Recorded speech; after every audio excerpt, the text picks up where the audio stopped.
Assalamualaikum warahmatullahi wabarakatuh.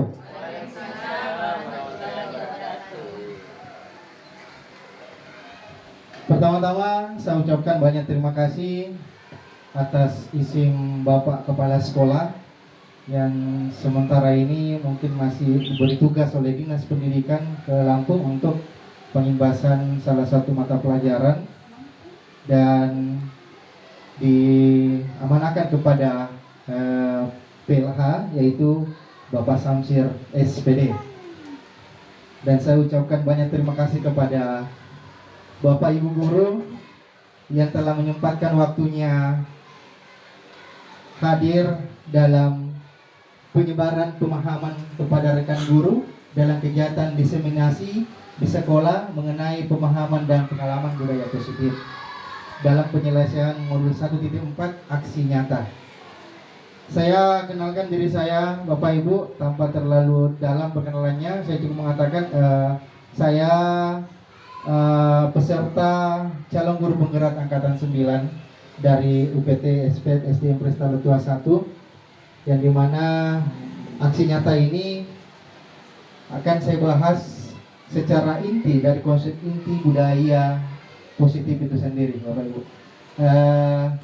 Selama ini kita mengenal kata budaya tidak lepas dari kata kearifan lokal yang di daerah kita, ditambah positif.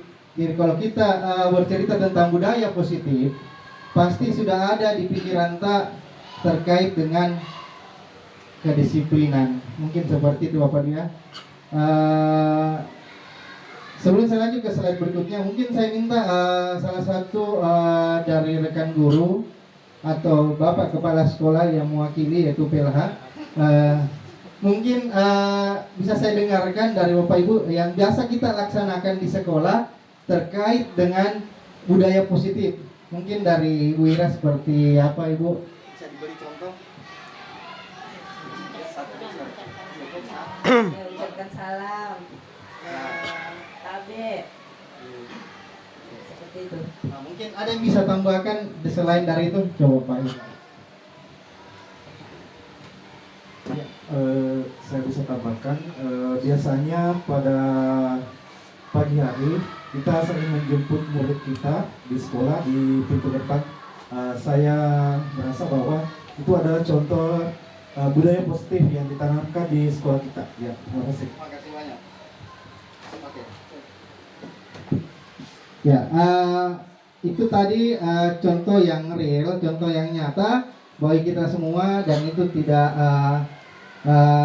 lumrah dari kita. Jadi itu tiap hari yang kita laksanakan dan bisa menjadi nama budaya positif di lingkungan sekolah kita.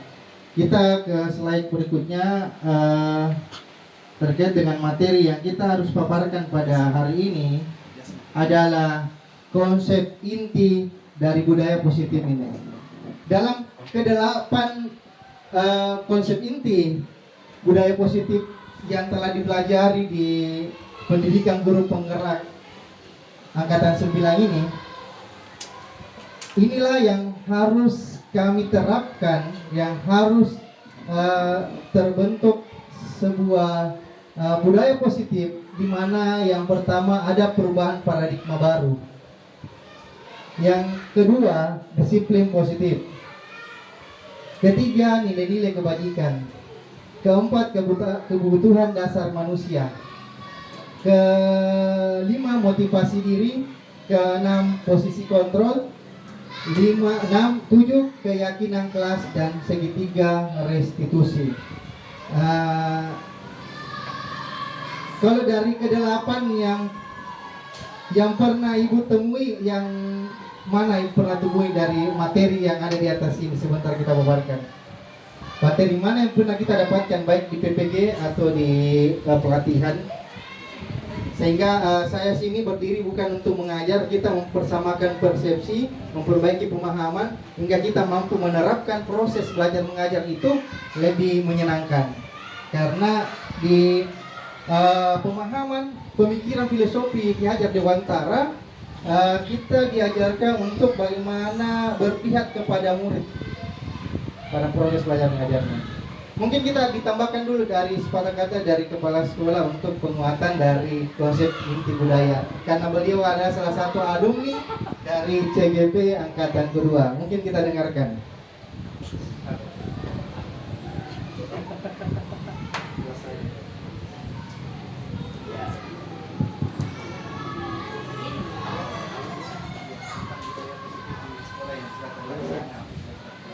Ya, terima kasih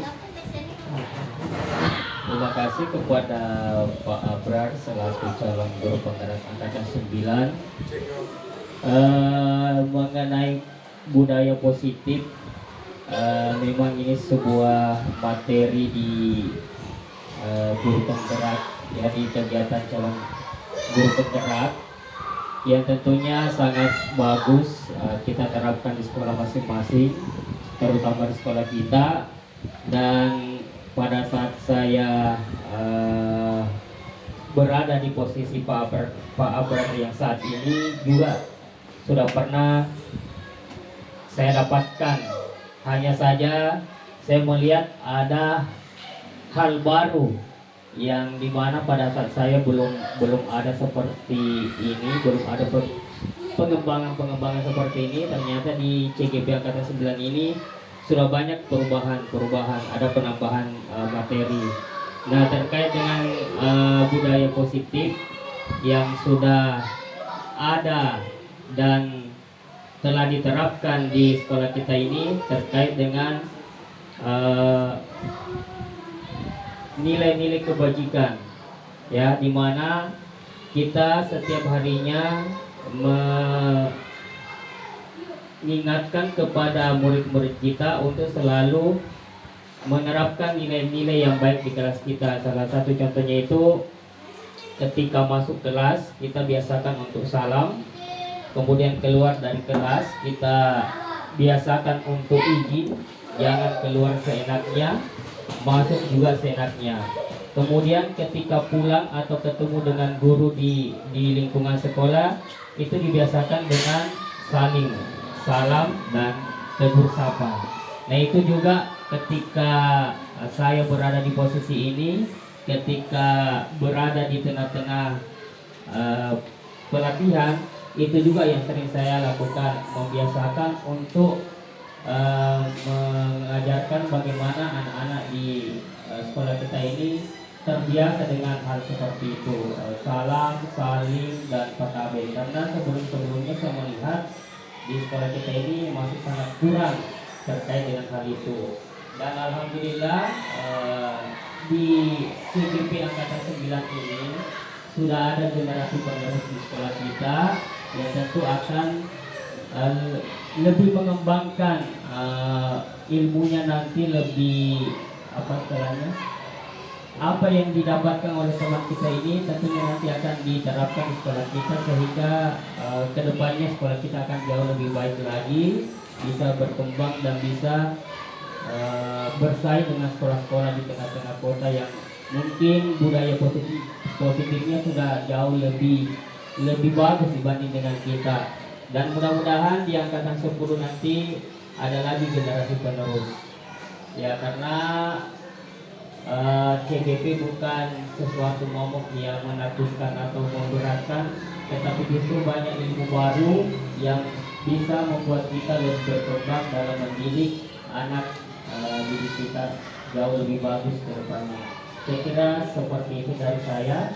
Terima kasih. Assalamualaikum warahmatullahi wabarakatuh. Aplaus dulu buat Syekh Hafiza hari ini. Tuh komentar dari beliau terkait dengan konsep inti budaya positif. Oke, kita melangkah selanjutnya. Perubahan paradigma baru.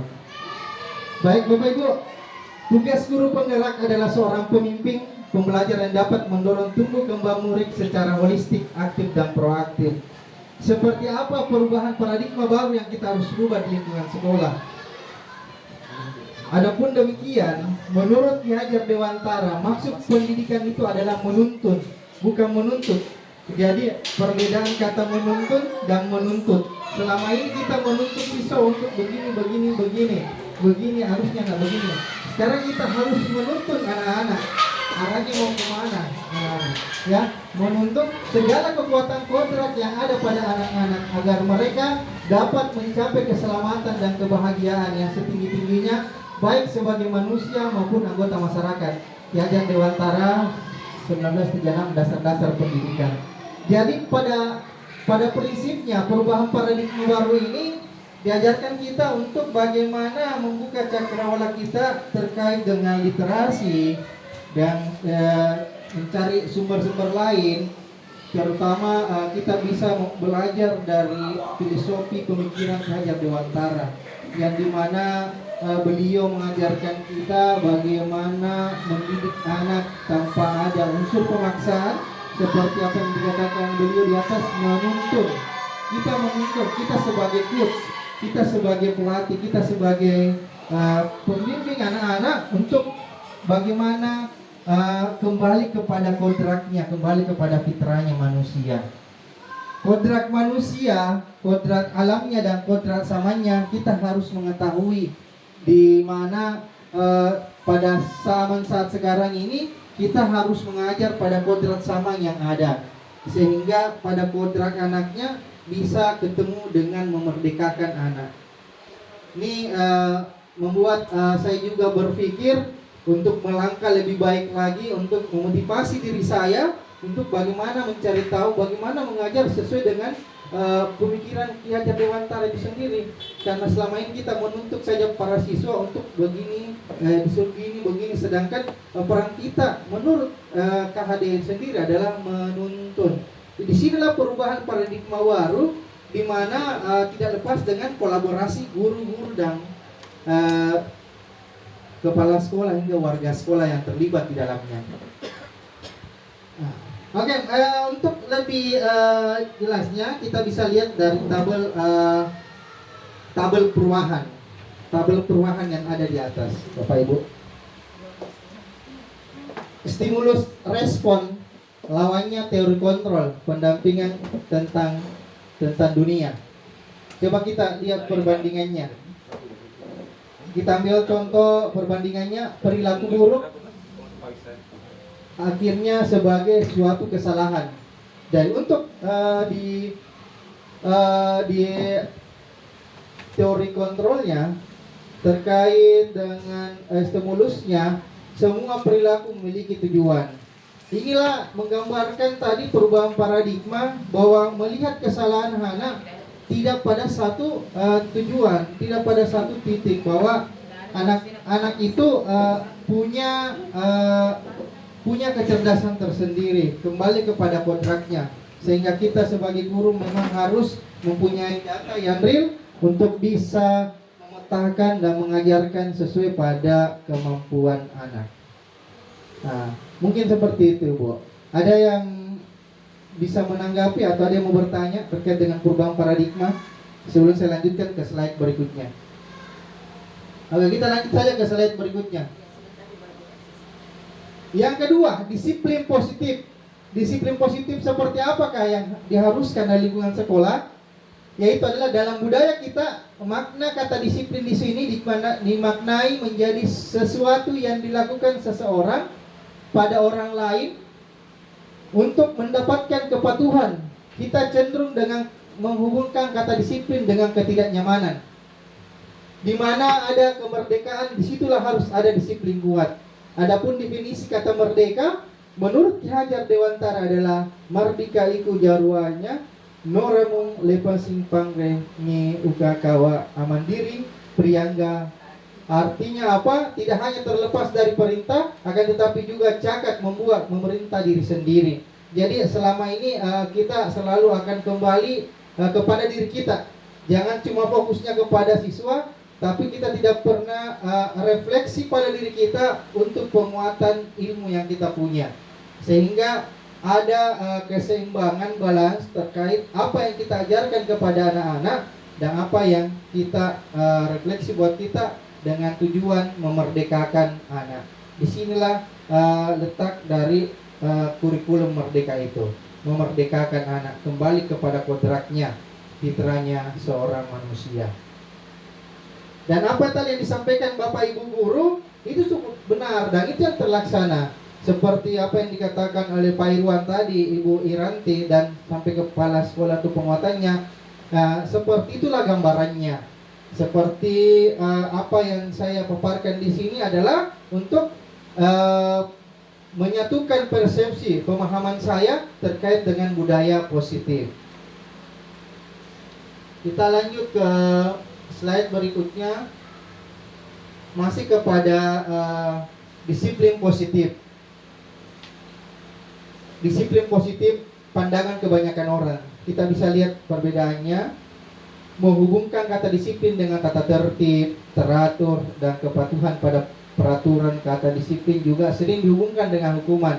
Justru itu adalah salah satu alternatif terakhir dan kalau perlu tidak digunakan sama sekali. Maksudnya apa Ibu? Selalu kita lakukan di sekolah dan pernah saya lakukan bahwa ketika melihat kesalahan anak itu langsung kepada hukuman. Sehingga pada modul 1.4 ini diajarkan kita akan banyak kepada pendekatan persuasif kepada siswa untuk bagaimana pengembangan karakternya tanpa harus kita gunakan lagi namanya hukuman fisik.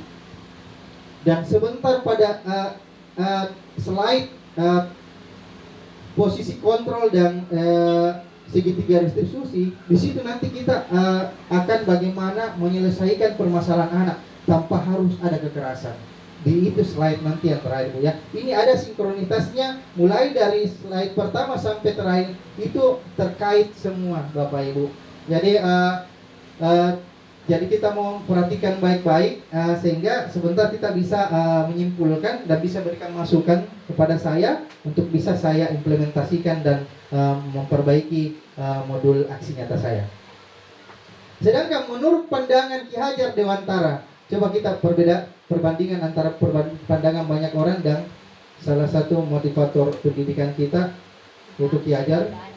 Ki Hajar Dewantara menyatakan bahwa untuk menjadi kemerdekaan atau dalam konteks pendidikan saat ini untuk menciptakan murid yang merdeka, syarat utamanya adalah harus ada disiplin yang kuat. Harus ada disiplin yang kuat, ya. Materi dari dasar-dasar pemikiran Ki Hajar Dewantara, di mana beliau telah memberikan banyak contoh pada penerapan pemikiran dasar-dasar pemikiran pendidikan yang sendiri, sehingga kita mampu menerapkan di lapangan walaupun tidak sesuai dengan konsep pemikiran KD, setidaknya kita berusaha dan menghampiri pemikiran beliau. Beliau ini adalah salah satu motivator para guru-guru di Indonesia untuk bisa membuat para muridnya menjadi manusia seutuhnya. Selanjutnya,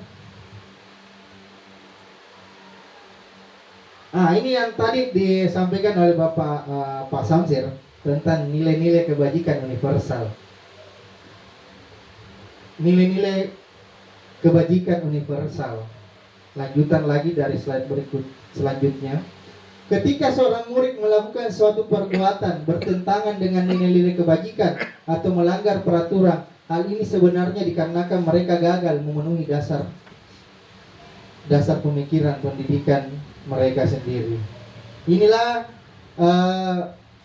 sampai di sini nilai-nilai kebajikan universal yang dimana anak-anak yang polos, yang tidak tahu sama sekali dengan melakukan pelanggaran, melakukan kesalahan, berarti mereka di luar dari kesadaran mereka. Disinilah tugas kita menuntun mereka untuk kembali kepada kodratnya, kembali kepada jalannya, sehingga mereka tidak salah langkah. Pada tujuan pemikiran Ki Hajar Dewantara adalah memanusiakan manusia menjadi manusia yang seutuhnya.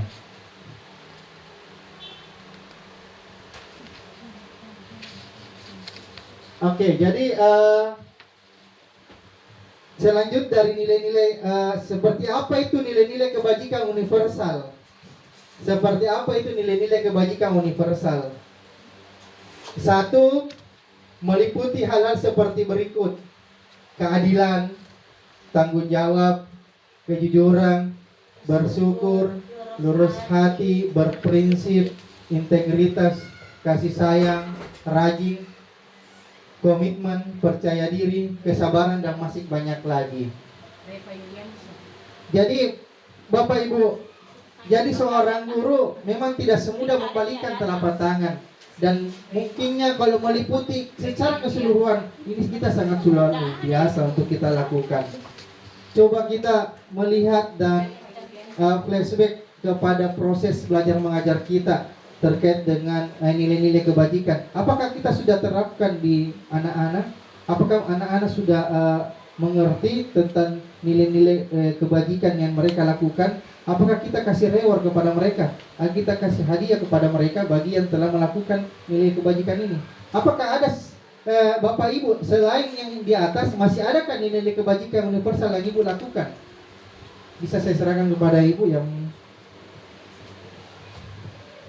toleransi.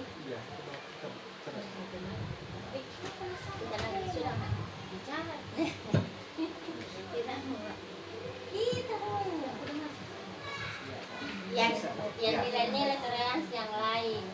yang nilai apa lagi yang nilai-nilai yang belum ada universal. tertera di atas yang biasa kita lakukan, nilai-nilai kebajikan kepada anak. Iya, kalau saya toleransi beragama di kelas itu kan di Ya. kelas ada yang non muslim, otomatis kita sebagai guru harus menanamkan toleransi ke murid bahwa tidak ada perbedaan di antara kalian. Artinya semua sama di dunia pendidikan. Toleransi beragama. Ada lagi Bu yang mau kita tambahkan selain daripada ada yang di atas mungkin ya? Oke, Bob. Kalau saya lihat di atas yang belum ada, yang biasa kita lakukan di sini nilai-nilai kebajikan itu adalah sosial. Di mana ketika ada salah seorang murid kita atau teman-temannya yang dalam keadaan mendapatkan musibah atau apa namanya kecelakaan, maka kita sebagai teman yang lainnya itu memiliki nilai sosial yang tinggi dengan mengumpulkan dana untuk temannya yang kena musibah itu. Nah, di situ kita mengajarkan anak-anak bagaimana mengajarkan kepada mereka untuk lebih memahami kondisi temannya yang kena musibah. Karena dengan kita mengajarkan dari sejak dini, tentu nanti akan menjadi terbiasa ke depannya, sehingga dia bisa menjadi seseorang yang punya nilai sosial dalam dirinya. Nah, itu. Kemudian yang kedua, kita mengajarkan di sini bagaimana anak-anak memiliki rasa yang belum ada di atas ini di slide, yaitu terkait dengan hemat. Hemat, yaitu dengan membiasakan menabung. Karena terkadang ada anak-anak itu ketika belanja ternyata banyak dananya, tapi ketika ditanya terkait dengan kegiatan-kegiatan pembelajaran yang mengharuskan mengeluarkan dana, ternyata banyak yang mengatakan tidak ada dananya. Nah, dengan melalui itu kita di sekolah ini alhamdulillah ada, walaupun belum semua kelas menerapkan, tetapi ada kelas yang mengadakan gemar menabung setiap harinya, yang tentunya nanti ke depan itu bisa membantu mereka untuk mengatasi masalah pendidikannya, seperti itu. Ya, inilah gunanya CGP itu adalah kuat di kolaborasi. Ditekankan dan diharapkan para CGP harus mampu berkolaborasi di sekolah. Nah, di Talent 21 ini di samping banyak alumni dari CGP itu sendiri, sehingga saya mampu menjalankan ataupun mengikuti instruksi dari pendidikan CGP itu sendiri. Nah, kenapa saya kembalikan kepada Bapak Ibu terkait nilai kebajikan? Karena yang pastinya yang tertera di atas ini pasti sih masih ada yang terlaksana di sekolah kita, tapi belum ada di atas ini. Nah, itulah gunanya kolaborasi, sehingga kita menyamakan persepsi untuk bagaimana menangani anak-anak kita di sekolah, di lingkungan sekolah kita. Selain itu, nilai kebajikan itu pun bukan kepada siswa juga. Nilai kebajikan itu akan teraplikasi kepada warga sekolah. Siapakah warga sekolah itu? Adalah mulai dari security-nya, orang tua siswa, pujian sekolah, dan kepala sekolah, komite siswa, dan yang lainnya. Nah, ini sampai di sini nilai-nilai kebajikan itu sendiri kita tidak lepas setiap harinya seperti ini. Sebagai tenaga pendidik, walaupun tidak secara keseluruhan, tapi kita sudah melaksanakan ada beberapa nilai kebajikan yang selalu kita terapkan ke anak-anak, hingga menjadi salah satu mindset yang terbentuk pada anak. Dan kembali kepada pemikiran Ki Hajar Dewantara, kita akan bagaimana anak-anak menjadi manusia yang seutuhnya supaya mereka bisa merdeka. Oke, selanjutnya kita sudah masuk kepada kebutuhan dasar manusia.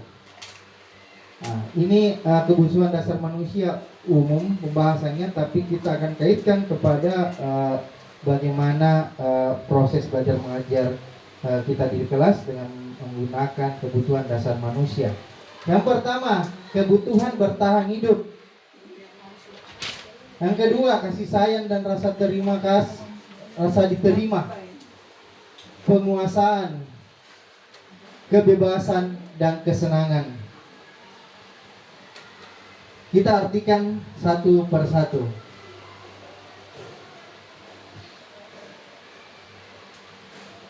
Kebutuhan bertahan hidup adalah seperti survival, artinya adalah kebutuhan yang bersifat fisiologis. Untuk bertahan hidup, misalnya kesehatan, rumah, makanan, kebutuhan biologis sebagai bagian dari proses reproduksi, termasuk kebutuhan untuk tetap bertahan hidup. Sedangkan kebutuhan keinginan meliputi untuk tetap terhubung dengan orang lain, seperti teman keluarga, pasangan hidup, teman kerja, binatang peliharaan, dan kelompok di mana kita tergabung. Bahasa IPA-nya mungkin IPS, IPA, simbiosis mutualisme. Ya, kita saling membutuhkan. Ya.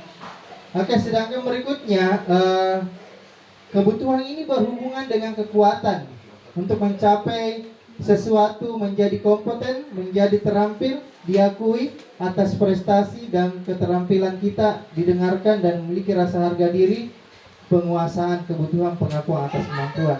Makanya kita tidak lepas dari reward, penghargaan kepada siswa jika mereka memperlihatkan prestasi yang luar biasa, baik itu prestasi pertandingan dalam kelas, memperlihatkan contoh yang baik, kita memberikan reward walaupun dengan ucapan aplaus kepada anak itu nanti. Kebutuhan untuk bebas adalah kebutuhan akan kemandirian, otonomi, memiliki pilihan dan mampu mengendalikan arah hidup seseorang.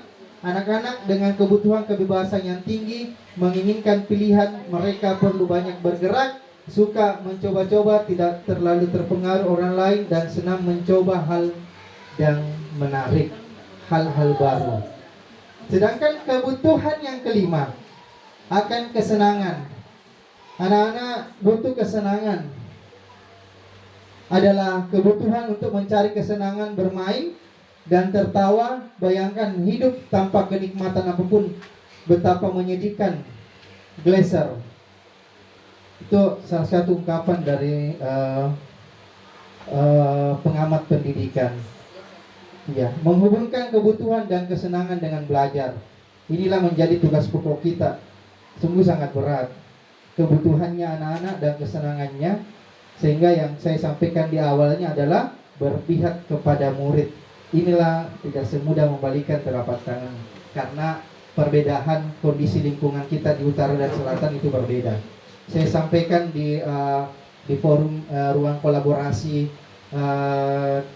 modul 1.4 bahwa saya mengatakan setidaknya kita mampu melihat siklus ataupun lingkungan sekitar kita mengajar, karena perbedaan karakter, latar belakang keluarga itu sangat berbeda. Orang yang di kota sama kita yang di pinggir sini, yang di pinggir tempat saya mengajar.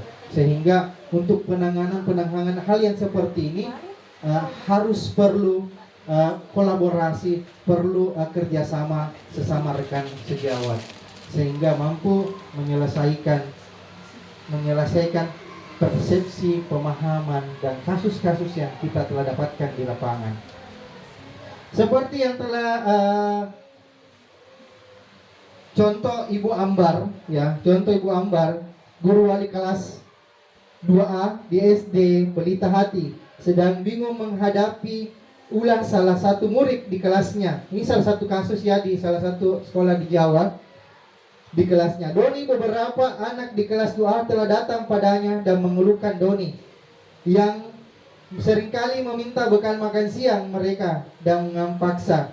Jika Anda menghadapi situasi seperti ini, Ibu Ambar, terangnya, apa yang akan Anda lakukan? Menurut Anda kira-kira apa alasan Doni melakukan hal ini? Ini contoh kasus, Bapak Ibu, pada kebutuhan dasar manusia.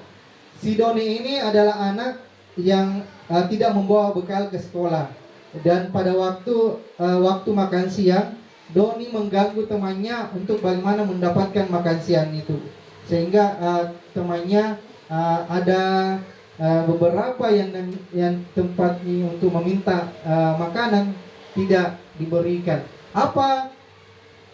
Apa yang dilakukan Ibu Ambar pada Doni tersebut? Ada yang bisa persepsikan jawaban yang bisa Ibu analisa sendiri terkait dengan mungkin internetnya.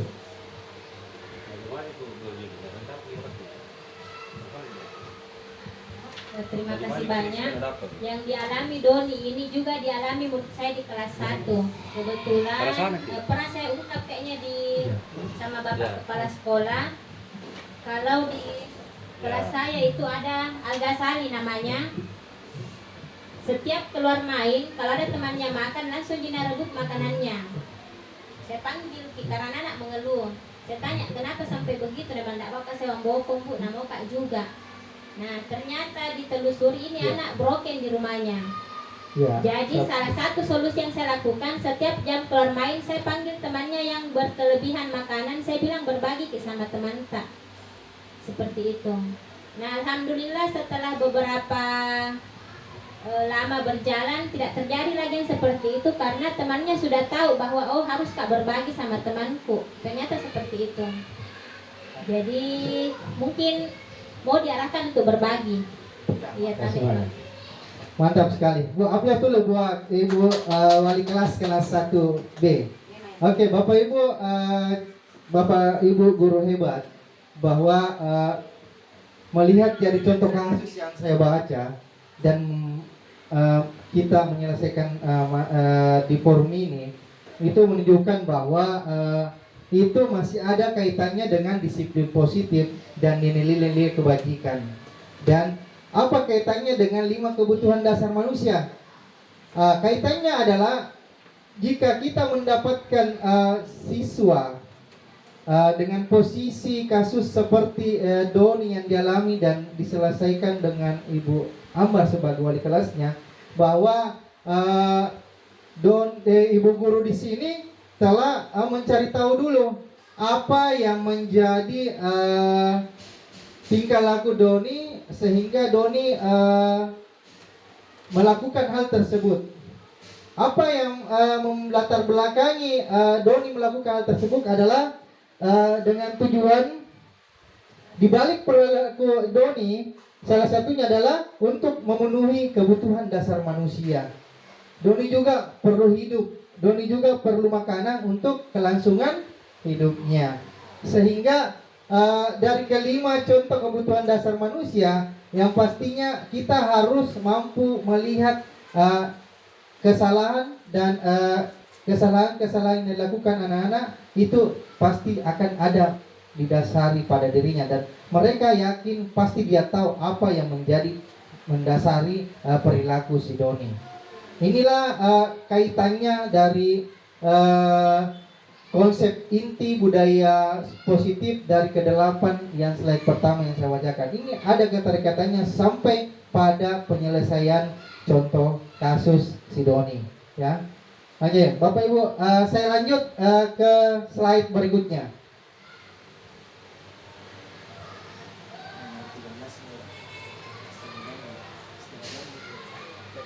Ya. Oke, kita lanjut ke slide berikutnya. Motivasi diri. Motivasi diri. Ini juga ya. Ini yang sering kita lakukan di sekolah. Motivasi diri. Menurut Dian Gosen dalam bukunya Restructuring School Discipline menyatakan ada motivasi perilaku manusia. Satu, untuk menghindari ketidaknyamanan atau hukuman. Ini anak-anak yang sering lakukan. Biasa kadang dia berbohong karena ingin nyaman dan tidak mau disalahkan, ya. Dua, untuk mendapatkan imbalan atau penghargaan dari orang lain. Nah, kita tahu sendiri bagaimana perilaku anak. Kalau anak-anak itu biasa dikasih penghargaan dari segi positifnya, mereka merasa senang. Begitu juga kalau dia mencari perhatian, dia kadang berbohong untuk biasa diakui sebagai orang yang menolong anggotanya, temannya. Tiga, untuk menjadi orang yang mereka inginkan dan menghargai diri sendiri dengan nilai-nilai yang mereka percaya. Nah, kita lihat dengan hukuman dan penghargaan.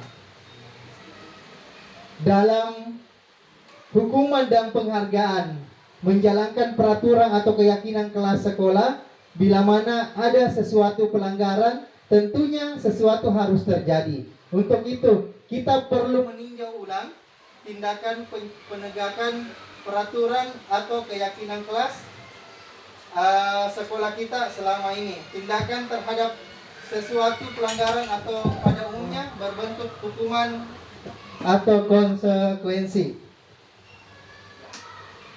Sebentar, di slide yang ke-9 ke-9-10 itu akan membahas tentang keyakinan kelas dengan peraturan kelas. Tidak jauh beda, tapi pasti kita akan berpikir seperti apa itu keyakinan kelas, apa bedanya dengan peraturan kelas. Nah, di sini kita akan memberikan respon terkait dengan keyakinan kelas dan keyakinan kelas dengan peraturan kelas. Apa yang membedakan dan apa yang mendasari kenapa dikatakan keyakinan kelas.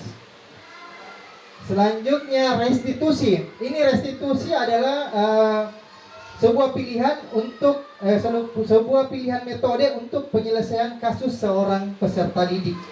Restitusi adalah proses menciptakan kondisi bagi murid untuk memperbaiki kesalahan mereka sehingga mereka bisa kembali pada kelompok mereka dengan karakter yang lebih kuat. Gosen 2024.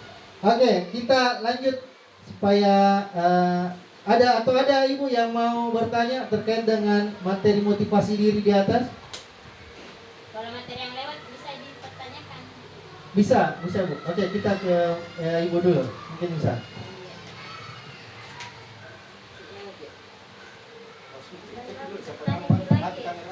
Terima kasih banyak. Sangat menarik pemaparan dari materinya Pak Abrar. Yang saya tadi mau lirik itu kebutuhan dasar. Benar yang kita bilang bahwa antara kita yang di utara dengan yang di selatan itu sangat berbeda.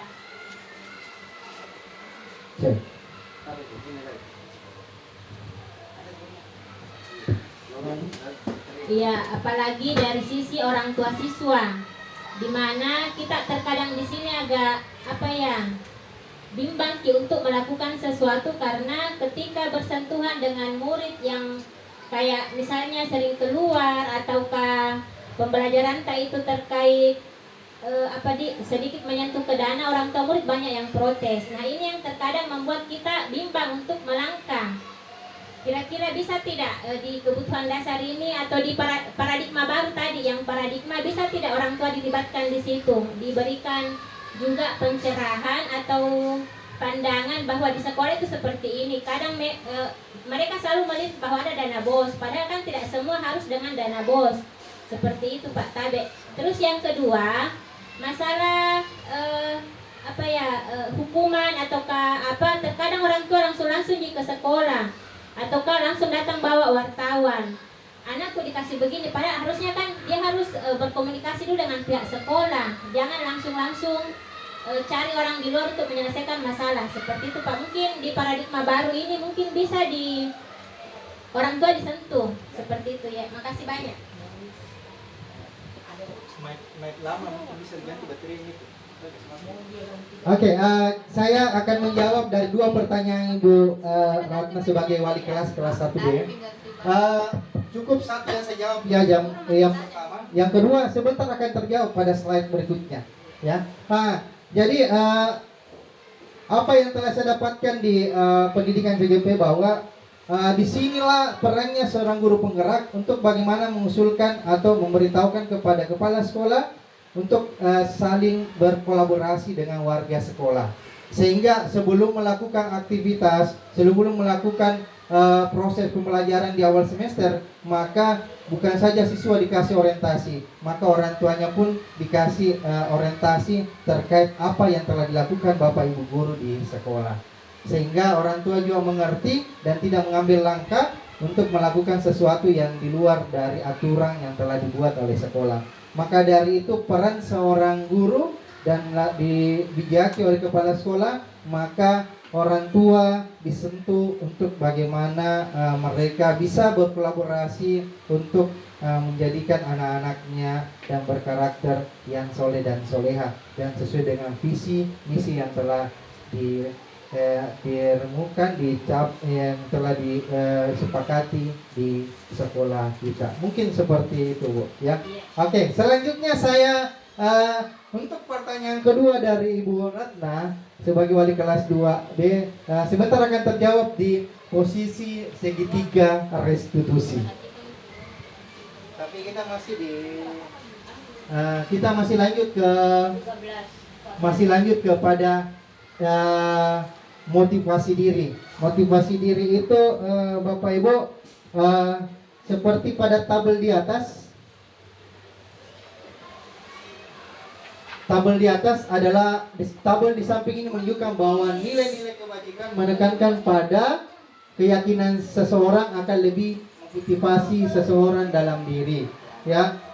Sehingga motivasi dalam diri, kalau seorang guru itu seharusnya mampu melahirkan motivasi dalam dirinya yang dinamakan intrinsik, yang dimana terlihat bahwa perilakunya bukan karena mau dilihat, bukan karena mau dikasih hadiah, bukan karena kasih pengakuan, tapi memang lahir dari dalam untuk suatu nilai-nilai kebajikan yang bisa nampak kepada anak-anak. Nah, mungkin seperti itu, Bu, motivasi diri. Ada yang mau ditanyakan di motivasi diri?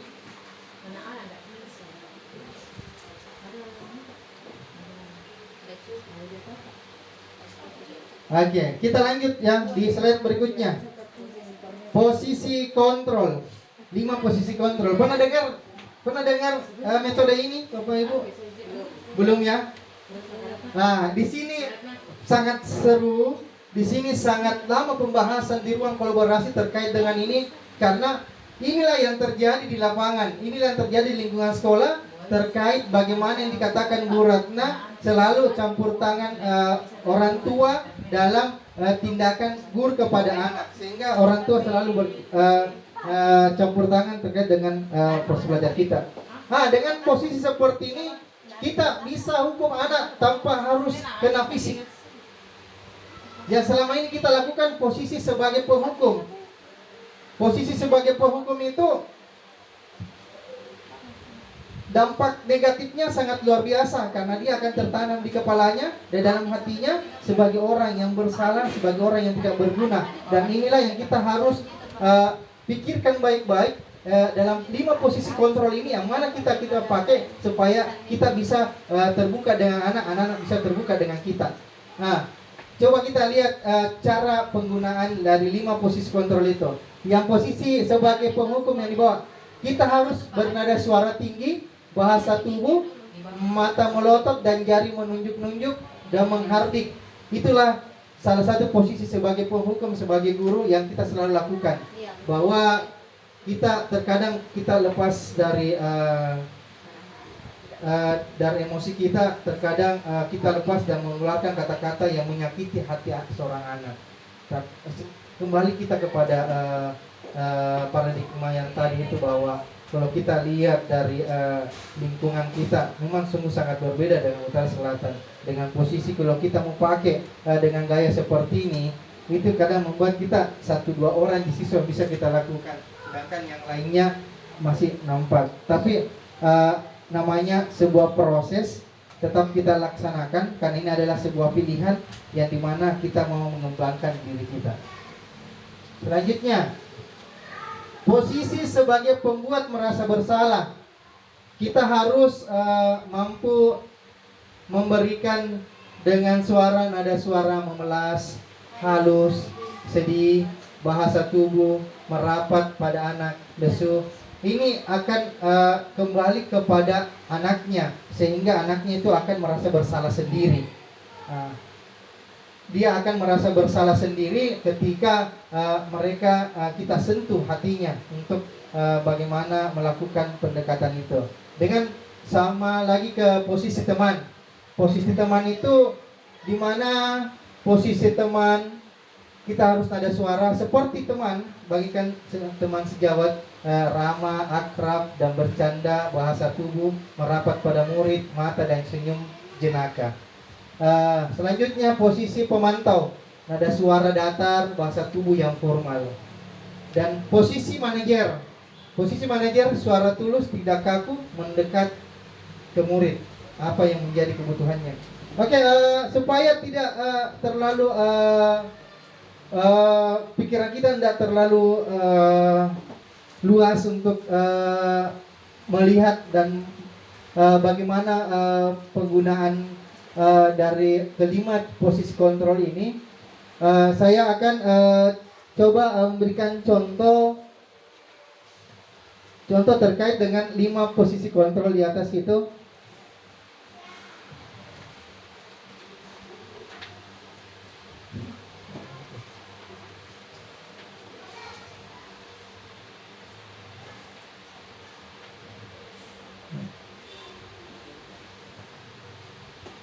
Jadi contoh kecilnya seperti ini. Ketika ada anak yang terlambat, kita di posisi penghukum pasti kita akan melakukan kepada anak dan yang sering terlambat dan selalu mengulang kesalahannya, pasti kita memanggil dia dengan suara yang keras, jangan melotot. Hai, si Fulan sini, kamu sering terlambat, kamu masih mau seperti itu atau saya keluarkan, kurang ajar ini. Mungkin dengan contoh posisi sebagai penghukum, maka dengan suara nada, dengan nada yang keras, dengan langkah-langkah sebagai penghukum, itu sebenarnya kita harus tidak memakai lagi hal yang seperti ini. Kita harus masuk kepada keempat posisi yang kelima ini, keempat ini, sehingga anak-anak tidak merasa selalu dihukum setiap harinya. Batinnya akan tersiksa dan merasa mereka tidak dihargai di sekolah setiap harinya. Sehingga kita harus memakai dengan posisi merasa bersalah, posisi teman. Dengan seperti posisi teman, kita panggil dia, hai si Fulan sini, dekat dulu. Kenapa bisa sampai terlambat? Apa alasannya? Apa yang mendasari kenapa tidak sampai bangun cepat? Kalau memang tidur tak lambat. Sehingga kita ada hubungan emosional kepada anak, ya. Oke, selanjutnya kita lanjut kepada keyakinan kelas. Oke, kita sampai kepada keyakinan kelas. Keyakinan kelas ini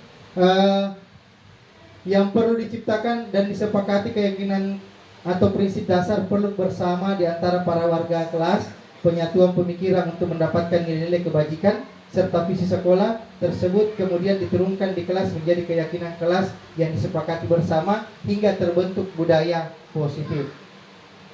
Keyakinan kelas bersifat lebih abstrak. Abstrak itu nyata Bu ya, lebih nyata dan bisa lebih narasakan itu anak-anak daripada peraturan yang lebih rinci dan konkret, dan peserta didik akan lebih tergerak dan bersemangat untuk menjalankan keyakinannya. Sedangkan peraturan yang selama ini kita jalankan hanya sekedar mengikuti serangkaian peraturan tertulis tanpa makna. Oke, saya kembalikan ke forum. Mungkin bisa Ibu jelaskan apa bedanya keyakinan kelas dan peraturan, dan apa yang terlaksana duluan, peraturan apa keyakinan kelas. Pernahkah kita lakukan seperti ini Bapak Ibu? Sebelum kita melakukan di awal semester, kan kita buat peraturan kelas, ya. Ini yang baru di CGP ini ada keyakinan kelas yang kita harus pahami. Peraturan baru abstrak. Iya. Coba jelaskan tuh Pak gitu. Tabe, kalau peraturan biasanya itu di awal tahun pembelajaran. Biasa kan ada tata tertib yang dikeluarkan oleh kepala sekolah, maka itu yang kita share di grup kelas. Kalau keyakinan kelas itu yang dibuat pada saat bersama anak-anak, bersama peserta didik. Di situ kita membuat keyakinan kelas sesuai dengan apa yang biasa terjadi di kelas. Kelas, Iya, betul seperti sama itu, sekali. Pak. Apa yang terjadi? Jadi keyakinan kelas dan peraturan kelas ini berbeda sedikit, Ji. Berbeda sedikit, Ji. Lahirnya peraturan kelas dari keyakinan yang kita buat. Kalau kita yakin untuk dilakukan dalam kelas peraturan itu, maka lakukan itu. Contoh kecilnya, contohnya bahwa kita harus menggunakan kata positif bukan negatif. Contohnya, dilarang buang sampah dalam kelas. Kita tidak menggunakan dilarang. Kata dilarang itu tidak diperbolehkan. Berarti kita rubah kata positif, buanglah sampah pada tempatnya, dan seperti itu. Tidak ada kata dilarang. Keyakinan dulu terbentuk dari keyakinan anak, sehingga anak-anak bisa yakini peraturan itu, sehingga dalam hatinya tidak mau langgar peraturan itu. Apa yang mendasari sehingga keyakinan kelas itu lahir di sebelum peraturan ini, yang harus kita pahami bersama bahwa kita harus melibatkan warga, dan itu berarti siswa. Jadi ajak siswa untuk membuat peraturan itu, sehingga dia yang melakukan, dia juga yang akan laksanakan. Ajak mereka memberikan sticky note untuk menulis sendiri aturan apa yang kita harus lakukan dalam kelas, sehingga kita tidak langgar sama-sama. Itu contohnya. Sehingga muncul pertanyaan, mengapa tidak peraturan kelas saja? Kenapa bukan keyakinan? Kalau peraturan itu sekedar lisan atau sekedar tulisan yang tidak nampak akan pada penerapan kesehariannya anak-anak. Karena yang mau laksanakan ini adalah para siswa dan Saya kira peraturan dulu baru keyakinan. nah, Contohnya keyakinan. seperti ini, karena dengan adanya aturan, contohnya tentang kebersihan dalam kelas, karena sudah ditentukan dengan kebersihannya Ya. setiap hari Kamis. Anak-anak ditanya kembali, apakah sudah yakin bahwa kelasnya sudah bersih? Iya, betul. Belum. Berarti dia yakin diri sendiri, sehingga dia menyebutkan dia yakin Betul. dalam kelasnya sudah bersih, ternyata belum. Betul sekali, Pak. Jadi saya kasih contoh Bapak Ibu. Jadi sebagai pengendara motor, kita wajib menggunakan helm. Kenapa kita menggunakan helm? Karena peraturannya toh? Ya. Karena peraturannya. Kalau kita kembali ke keyakinan, karena untuk keselamatan kita. Karena kita yakin keselamatan kita, maka kita menggunakan helm, bukan karena peraturan. Karena biasa kalau karena peraturan kita bisa langgar. Tapi kalau karena keyakinan kita untuk keselamatan kita sendiri, sehingga lahirlah yang namanya peraturan-peraturan yang kita realisasikan di lapangan. Seperti menggunakan masker baru-baru. Pada saat menggunakan masker itu untuk apa? Untuk kesehatan kita. Karena kita sadar bahwa ini untuk kesehatan. Ya? Iya, karena adanya aturan, maka kita yakini bahwa itu adalah buat kesehatan saya. Jadi nilai-nilai keselamatan, nilai-nilai aturan, nilai kebajikan yang kita telah sepakati tadi, bahwa kesehatan inilah yang disebut dengan suatu keyakinan, keselamatan inilah yang disebut keyakinan, sehingga kita namai keyakinan dan keselamatan. Dan oke. Selanjutnya, Bapak Ibu guru hebat, ini dia segitiga restitusi. Inilah pertanyaan dari Ibu Ratna. Tindakan apa yang kita ambil jika terjadi? Ini yang kita lakukan. Segitiga restitusi. Restitusi itu apa? Restitusi adalah sebuah pilihan untuk menyelesaikan kasus-kasus anak. Ya, kita menyelesaikan kasus anak tanpa ada sentuhan fisik. Yang ada adalah hubungan emosionalnya anak. Kita lahirkan, kita sentuh hatinya, sehingga mereka punya rasa emosional kepada sekolahnya, kepada teman-teman dekatnya dan gurunya. 1. Menstabilkan identitas. 2. Validasi tindakan yang salah. 3. Menanyakan keyakinan. Seperti apa itu caranya? Bagaimana penerapannya? Bagaimana melakukan anak yang melakukan kesalahan, sehingga kita memakai segitiga restitusi. Penerapan segitiga restitusi meliputi usaha untuk menebus kesalahan. Tetapi inisiatif dari murid yang melakukan kesalahan, proses pemulihan akan terjadi bila ada keinginan dari murid yang berbuat salah untuk melakukan sesuatu yang menunjukkan rasa penyesalannya. Selesaikan permasalahan murid dengan segitiga restitusi. Pernah Ibu dapatkan metode ini? Belum. Oke, saya akan Apa itu restitusi? segitiga restitusi.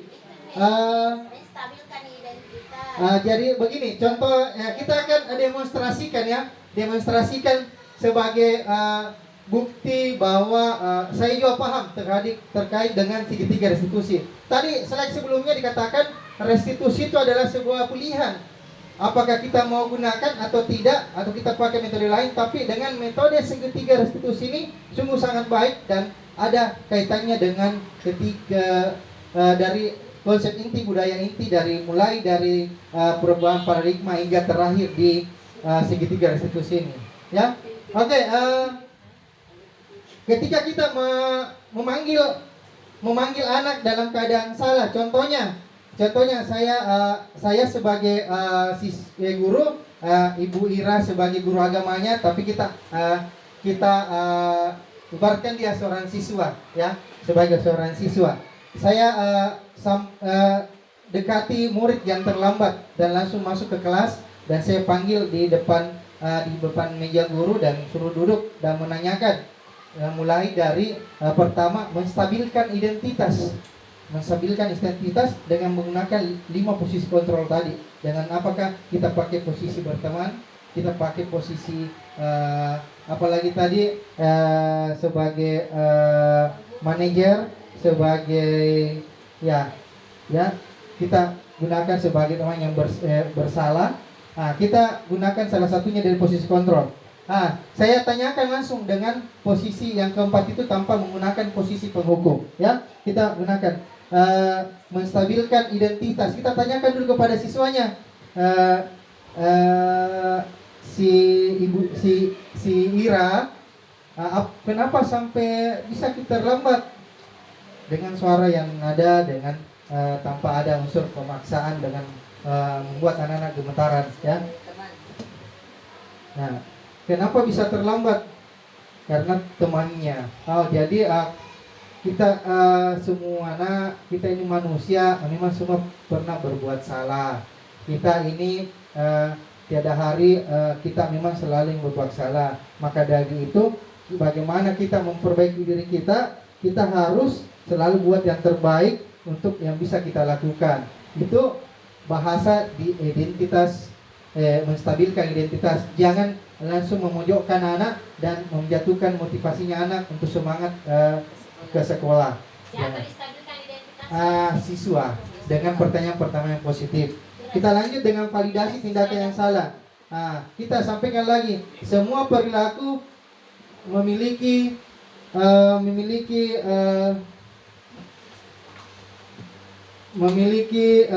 kesalahan, selalu memiliki kesalahan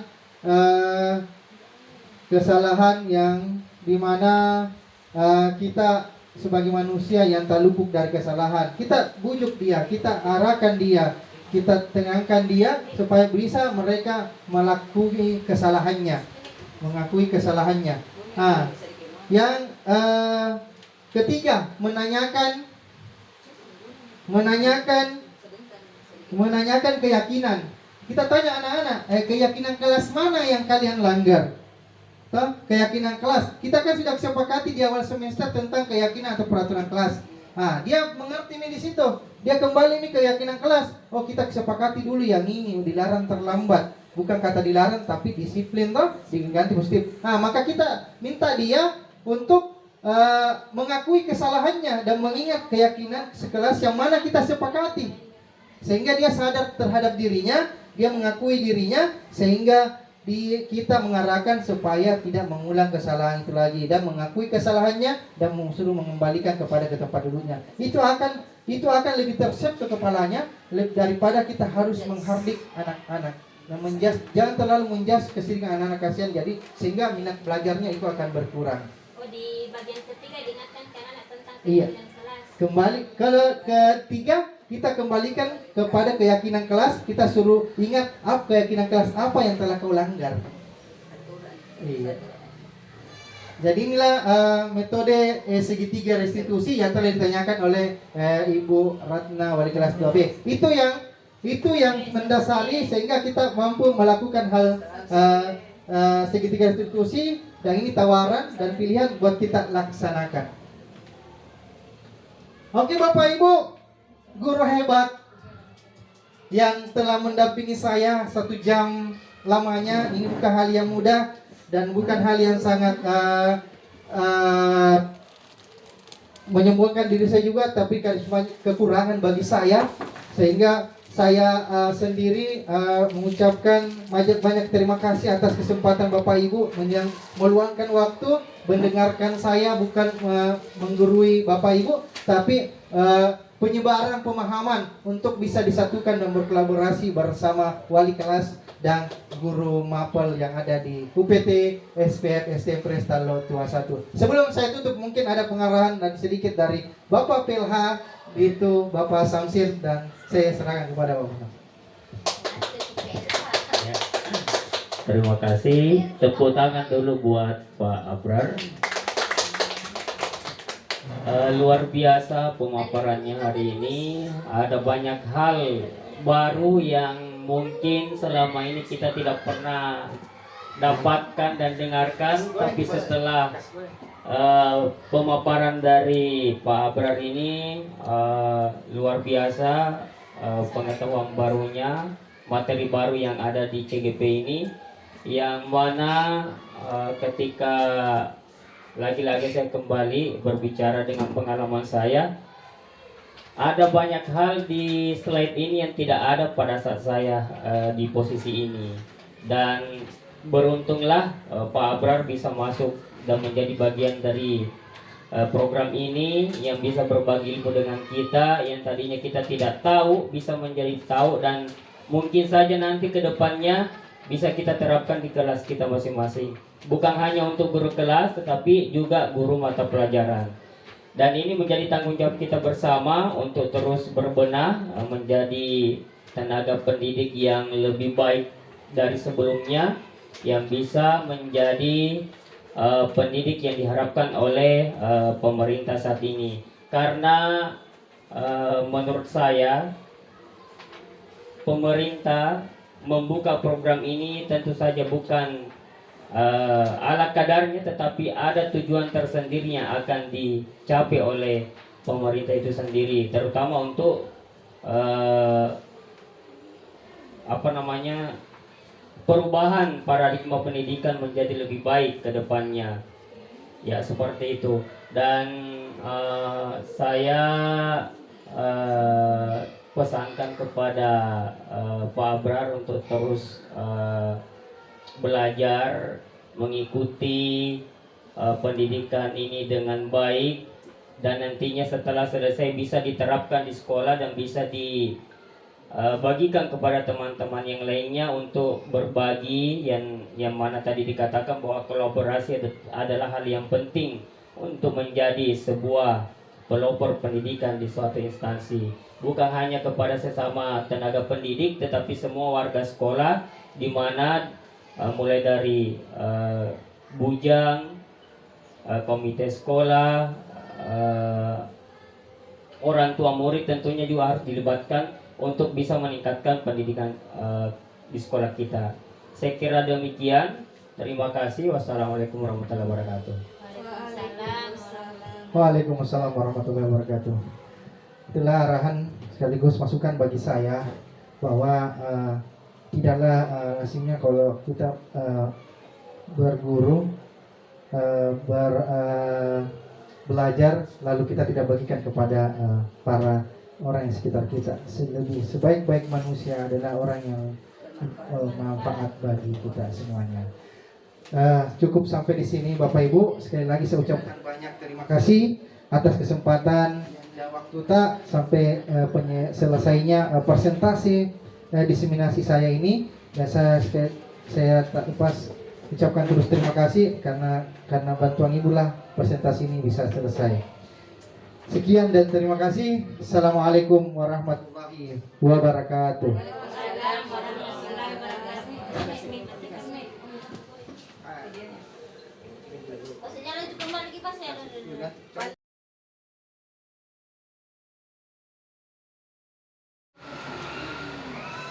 Bismillahirrahmanirrahim. Assalamualaikum warahmatullahi wabarakatuh.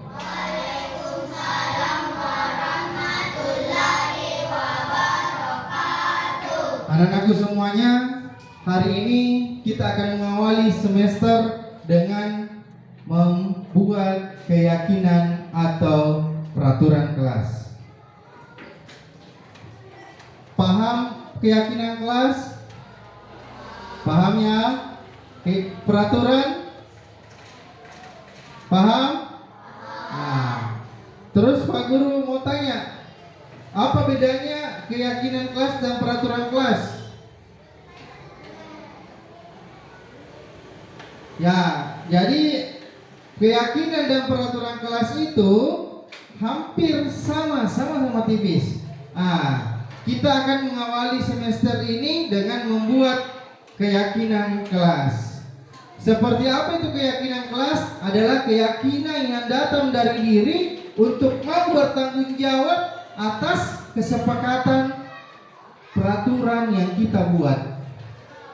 Seperti yang telah tahun-tahun kemarin, semester sebelumnya, kita sebelum melakukan aktivitas proses belajar mengajar selama 6 bulan, kita membuat kesepakatan dalam kelas. Sehingga itu yang menjadi pedoman kita, itu yang menjadi pegangan kita untuk apa? Untuk kita meminimalisir kesalahan-kesalahan yang ada pada kita. Dan terbentuknya peraturan dalam kelas, itulah yang kita yakini. Sehingga kita harus apa? Meyakini peraturan yang telah kita buat bersama. Oke, anak-anakku semuanya, saya kasih contoh. Contohnya seperti ini. Contohnya seperti ini. Tidak boleh mengganggu temannya. Kita harus ganti tidak. Kita harus ganti dilarang. Kita ganti dengan bahasa saling menghargai sesama saling menghargai sesama. Nah, itu ya Nak ya. Jadi Pak Guru akan bagikan sticky note-nya, baru kita akan tulis, lalu ditempel ke atas setelah kita menulis di sticky note-nya. Ya, Pak Guru akan bagikan.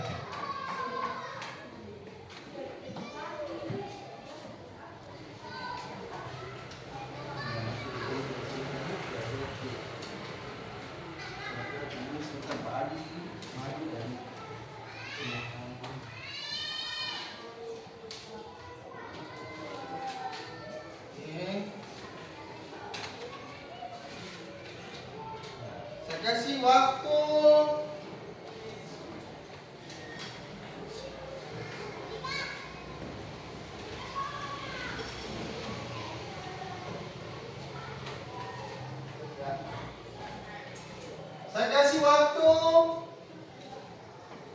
5 menit untuk berpikir menulis peraturan yang harus kita sepakati dalam kelas. Lalu kita akan memilih yang mana yang pantas kita pakai dalam kelas dengan menggunakan kata positif. Oke?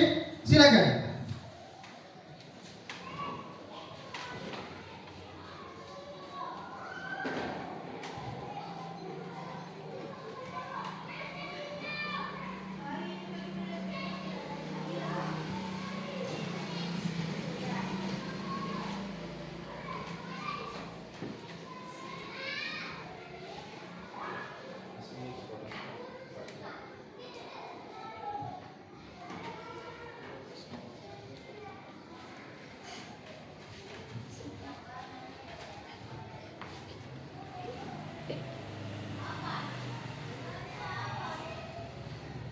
Oke, sekarang waktunya satu persatu naik menempel sticky note yang kalian pegang, anak-anakku semuanya, lalu ditempelkan di atas di papan tulis. Satu-satu mulai dari siapa namanya? Aulia, Ika, ayo Alida,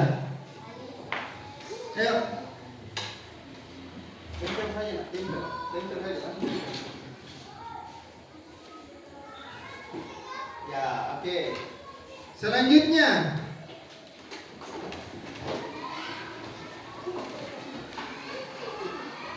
ya, ya tempel kasih bagus tempelnya ya. Selanjutnya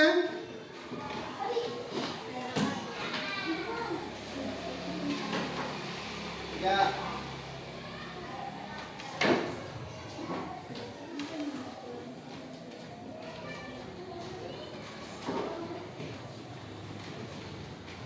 Ya, lagi, ya. Oke, naik. Next. Ayo. Ya. Ya. Ya. Lemnya ada di atas, Nak. Jadi lemnya yang kita lihat. Ya, lagi sampingnya. Silakan.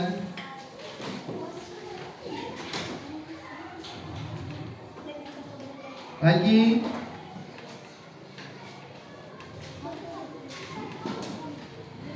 Ya, lagi lanjut. Ya.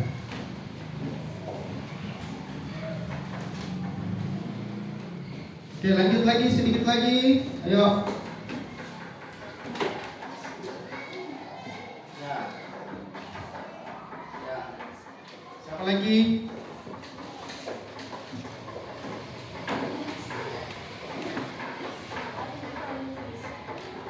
Ya. Apa lagi?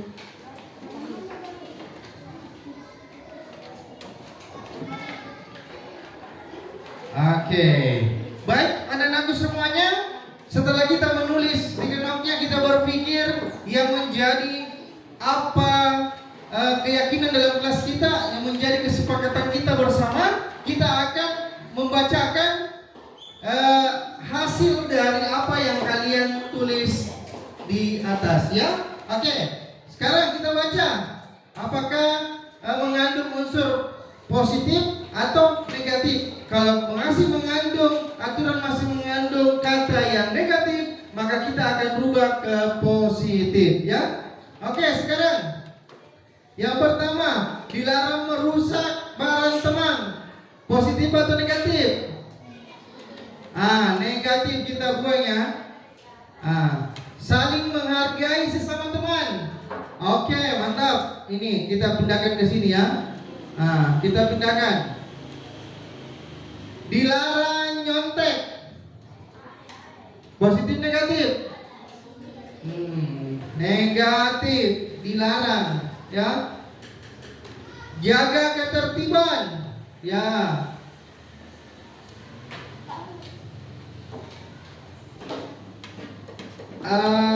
Menjaga kerapian. Good. Bagus. Jaga kesopanan. Ya. Ya. Datang ke sekolah tepat waktu. Menjaga kebersihan kelas. Ini positif semua ya yang bisa kita gunakan. Aktif mengikuti pelajaran. Disiplin dalam kelas. Disiplin sudah ada ya. Sudah disiplin ya. Jaga ya disiplin, berarti belum ada disiplin. 8. Mematuhi nasihat guru. Ya. Mematuhi nasihat guru masuk. Dilarang menginjak-injak meja, berarti negatif, dilarang ya. Kalau kata dilarang tidak boleh. Mengumpulkan tugas. Bisa ya. Berarti bertanggung jawab ya. Oke. Setelah kita menyepakati dari 10 peraturan yang telah kita buat, maka dari itu kita akan bertanggung jawab meyakini atas apa yang telah kita buat barusan. Inilah yang akan menjadi pedoman kita selama semester apa ini? Semester ganjil atau genap? Ya? Semester ganjil. Oke, anak-anakku semuanya, ini yang saya bisa sampaikan.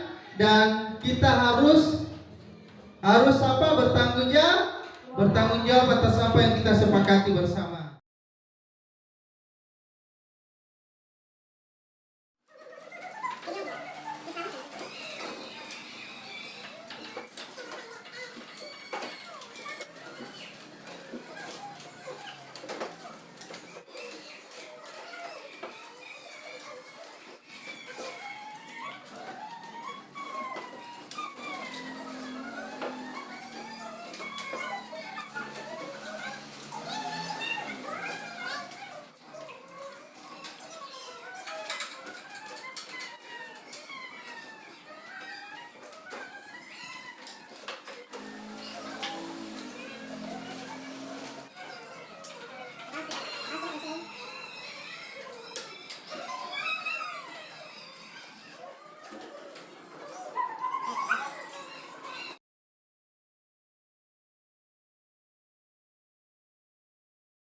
Assalamualaikum warahmatullahi wabarakatuh. Assalamualaikum warahmatullahi wabarakatuh. Assalamualaikum warahmatullahi wabarakatuh.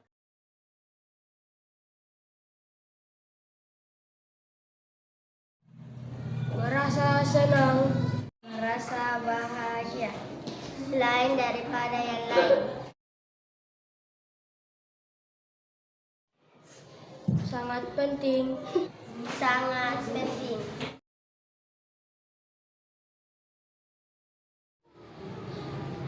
Berguna bagi saya dan mampu bertanggung jawab. Sangat penting karena mengajarkan saya arti tanggung jawab. Dengan